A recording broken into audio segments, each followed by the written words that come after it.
Welcome. This is Joyous Jones with Speak Your Mind on the Archie Williams Show, hosted by Joyous Jones and Haki Amir. Haki Amir, yes. Good afternoon, everybody. It's good to be on. Good to be on here. Speak Your Mind Friday. It's an awesome opportunity to keep bringing you some good knowledge, and just happy to be here. We have a lot of things going on around the city. Just some housekeeping. First, want to tell all Baltimore City citizens that if you've been parking on the streets and it's been free, that come Monday, the meters will be out and they will be ticketing. So you will need to pay for parking come Monday downtown, and all the places that meters are posted, you will need to begin to start paying. But Haki, you have a special guest with us today. Yes, we're going to get into our special guest. We have him here for a segment, a young man that I'm not sure if I actually met him, but I've done a lot of work at some of the different universities. But I know some personnel at Bowie State University. But this amazing story, many of you have saw either me or someone else. It was actually, the story was on WBAL today, but he also made CNN, I believe, People.com, as well as Black Enterprise. Rehan, Staton, are you with me, brother? Peace to you. Yes, sir. Yes, sir. Thank you, sir, for having me on. Okay. Great. Show. Now, for the listening audience, this young, the story headline is from sanitation worker and headed to Harvard. And I'll, allow him to share his story of, perseverance through adversity. And, it's just phenomenal. He's 24 years old, and, he's going to Harvard Law School. Let me be correct with that. And so we're just proud of him. And, just Google his name, RehanStaton. But we have him live on the studio with us right now. Live on the air with us right now. And so it's just a great opportunity to hear from this young man, who's been getting a lot of press, and, but he wanted to bring his message home to Maryland, to the Baltimore listening audience, and hopefully really just, enhance or encourage some young people that may have some challenges. So welcome, brother. Welcome so much to our show. I appreciate it. So I like to begin how did this begin? Like how long did you work at the sanitation department? It was on and off for about 3 to 4 years, from like 2014 to 2018. I had like many different stints. Okay, and how and how was your experience? I mean, were you always thinking about going to law school? Has that been your practice? And what made you want to go to law school? Well, that was nothing. Like, me going to law school, or even having the ability to go to any law school, was nothing short of a miracle, honestly. I mean, after my mother abandoned the family when I was in second grade, my grades suffered. We went through a lot of food insecurities, housing insecurities, and really, I failed all throughout high school. And the only reason why I was even able to get to university, even on the undergraduate level, is because the people at Base Truck and Trash and Recycling really uplifted me. It was the first time people actually spoke about anywhere. And it was the people at the bottom of the social hierarchy, because you're referring to people who do sanitation. And pretty much everyone I worked with wasn't selling. Literally just connected me with a professor at Bowie State University. He appealed the decision because I got rejected by every college I applied to, but he helped me appeal the decision. Then I actually ended up getting in and I started doing well. And then after I looked back at all my life experiences, the horrible things that my mother did, the stories and experiences that my parents told me about. I just thought law was the perfect path for me once I really got, once I started taking education seriously. Right. Yeah. No. So, is there a book pending? No, not yet. I think the content's still in the making. Right. So you said you struggled throughout, high school, and by God's grace, made it enough to graduate. So first, did you get accepted to any school, or you just went to where you could? Now, I know that Harvard is a pretty hard school to get into. A lot of regular students can't get into Harvard, but you got into Harvard. Yeah. Again, I thought it was pretty cool because coming out of high school, I got denied by every single college that I applied to, every single one. And going into law school, I didn't get denied by anyone. I got waitlisted by 4 schools and got accepted to 5 schools. And literally, I applied late. I applied 2 weeks before the deadline, maybe about 2 to 3 weeks before the deadline. And no one thought I was going to get accepted because, law school operates on a rolling admissions basis. So that's pretty much first come, first serve. And, these upper echelon schools that I applied to, they get thousands upon thousands of applications. So the chances of me actually getting accepted when I applied were like slim to none. Wow. Well, you got accepted, and it was more than slim to none, because I'm telling you, to do that and to get accepted to law school with not all great grades, I carried a 3.5, and I think I had difficulties. So I'm impressed. And I'm literally impressed. And to be an African American with this story, usually it seems like somebody pulled some up top, pulled some many good strings to get you there. I mean, again, I was just blessed with a great family. I mean, the only reason why I got to go to college is because my older brother, Reggie, dropped out of school so I could go to school because my dad needed with the finances. And my dad didn't ask any of us to not go to school, but he was I swear, my dad wanted to wring my brother's throat when he found out that he dropped out. My brother told me that he really got scared that I would be stagnant if I didn't go. And I was just confused because I failed all throughout high school. So I was like, what made you think that would even be a good idea? But he literally looked me in my eyes and said, you were born different. Everything you put your mind to, you become the best at it. So just choose to be the best at this. So literally, with the help and support system from Bates Trucking and the support I got from Bowie State University, it just allowed me to excel in the academic world. I mean, I started becoming the president of organizations. I started getting 4.0 GPAs and high 3.0s. Even when I transferred to University of Maryland, within the first couple months of me being there, I became the president of the History Undergraduate Association. I got appointed to be the history representative for the Dean's Advisory Board. From there, I got appointed to be on the Dean's Cabinet with the other trustees to be the sole representative of all the students in the college. And then I even ended it off by being the commencement speaker of the entire university. And I was actually a dual commencement speaker because I gave another commencement speech the following day at the smaller history graduation. And coming from where I did in high school, that was just nothing but a miracle. Wow. What turned it around for you? Well, again, I mean, our family was in a really dire situation. Like I said, my dad needed help. My brother dropped out. So that was a lot of pressure.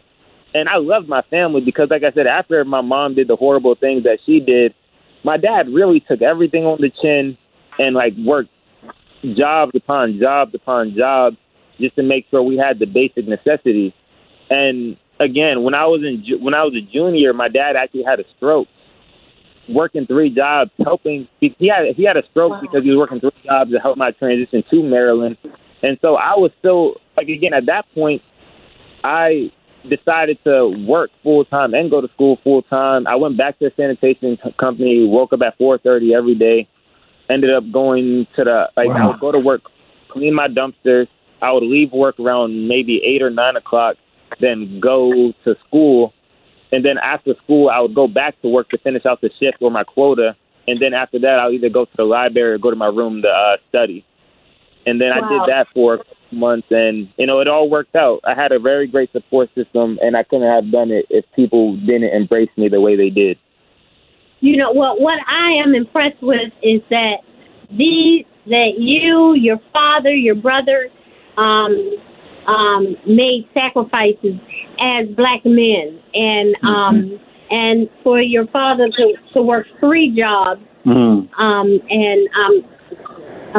sad that he had a stroke, but to have to work 3 jobs to see your success and to see that you got through it shows the commitment of your family, shows the commitment of strong black men in Baltimore City. And I like to bring out the positiveness of Baltimore, and instead of we have enough negativity that surround us, but to see your story, to hear your story, and to know your story is a blessing to me. It is uplifting to our community, and this is what we need to promote more around the city. So, that's what I'm impressed with. I really received that. I mean, I really can't thank you enough. And, I mean, I'm happy to be, I suppose, a positive symbol. But, again, I mean, I always kind of laugh because when I kind of look around, it's like you really never know what somebody's going through, and you never know what somebody knows. And I'm saying that to say, I wish I could tell a story where it was my teachers and all the other, role models of society that really motivated me. But again, it's kind of interesting. It was the people at the bottom of the social hierarchy, people who are in prison, people who are sanitation workers. And I just think it's really important not to make assumptions and to have empathy for those around us, because you just never know what you can learn from somebody. Right. What would you say to the radio listening audience, to that young man that he has a choice between selling drugs and being a sanitation worker? What kind of message would you give him? I would say probably just make that long-term investment into yourself. And, I'd be lying if I said life was fair. Life definitely isn't fair, and it is what it is. I mean, there's no sugarcoating it. But just make that long-term investment in yourself and try your best to be able to make decisions that are going to make you be accessible to your friends, family, and loved ones. Because, money's all fine and dandy to some degree, but I really think at the end of the day, the people in our lives who love us and care about us, those who matter, they want us around. I think that's what I would say. And just make sure you make that long-term investment to move forward. Absolutely. Well, if you don't mind, we'll take a couple calls. We're going to do a good segment with you and, allow for any callers if they want to add any comments, questions, and thank you. But I know that you have a GoFundMe as well to assist because, again, I don't know, not free, right? And so I know that, I don't know if was that like a full or partial scholarship, or how is that going to work out for you? Well, Harvard doesn't actually give scholarships. They give need-based grants. And, because of the demographic that I come from, I did qualify for many of those need-based grants. And outside of that, if you don't fall within that spectrum, it covers up to a certain amount. But then, everyone who comes to Harvard pretty much takes out loans. That's the cost of a Harvard degree. Wow. So you said everybody ends up taking out a loan at Harvard, huh? I mean, don't get me wrong. You probably have some people who can afford it. Right. Yeah. No, I get it. I get what you're saying. Right.